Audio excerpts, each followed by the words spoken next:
Right friends, welcome back to fourth capsule. This is a little bit interesting. Trump and protectionism.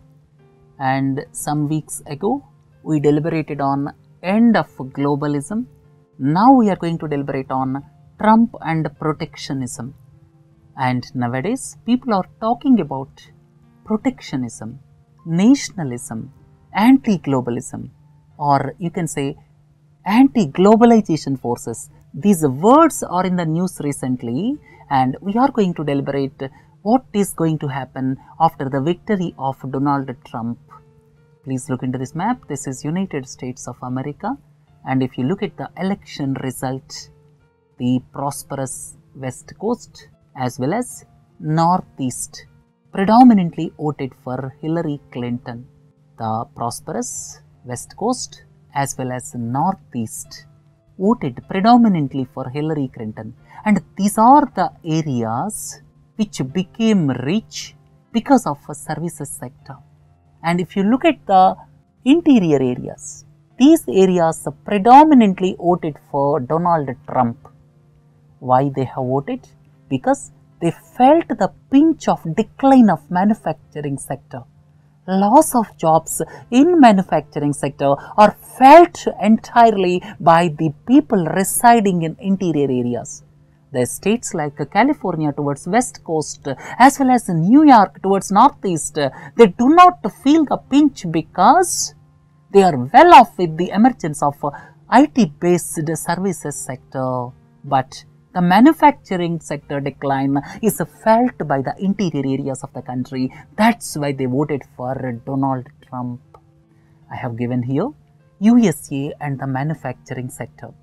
If you go back to 1950s, almost 30 to 35% of the GDP was contributed by manufacturing sector, and United States of America used to be pioneer in the manufacturing of aircrafts, auto parts, then automobiles, industrial machinery, consumer non-durables, electrical appliances, whatever you take during the first half of 20th century, almost up to 1960s as well as 1970s, USA's dominance was evident.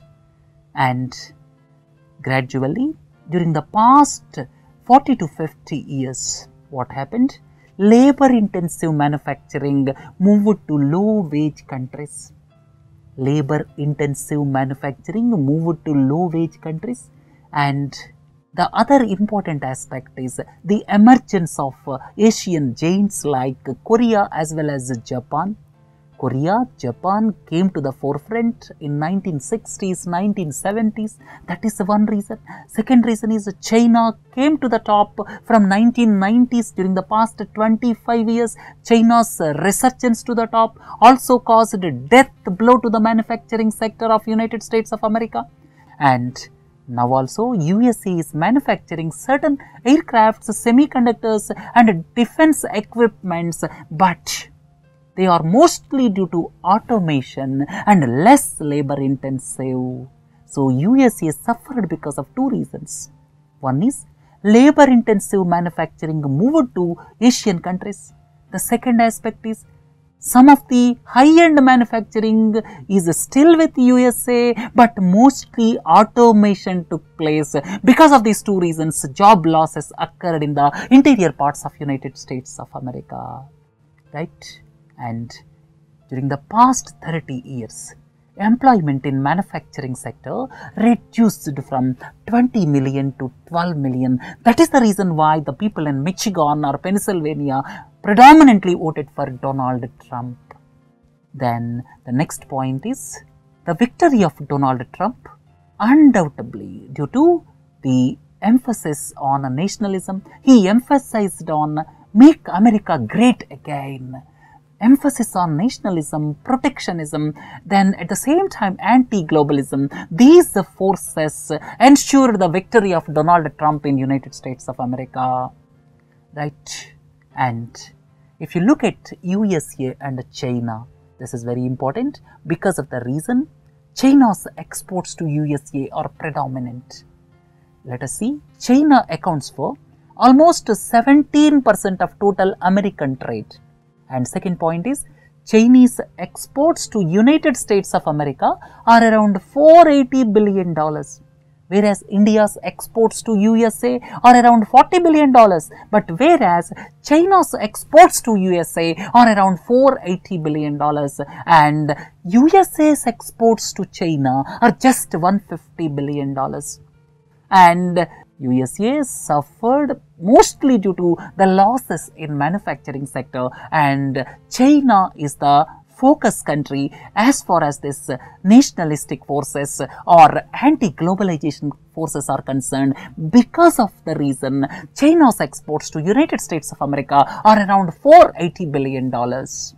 And there is a general feeling in United States of America that Chinese exports are resulting in job losses in United States of America.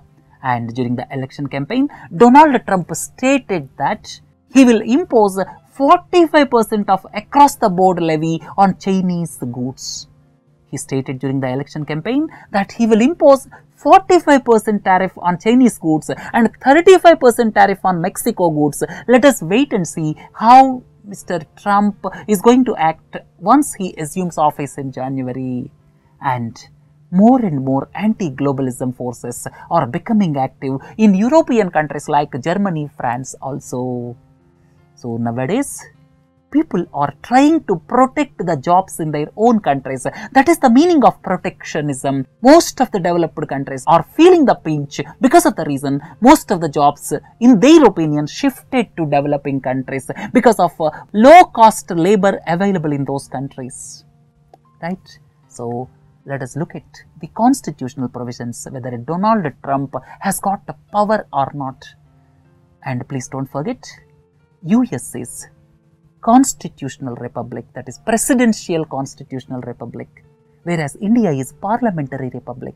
So the power rests with the parliament in our country. Parliament is supreme in our country, but whereas president is supreme in United States of America, because of the reason it is a presidential constitutional republic.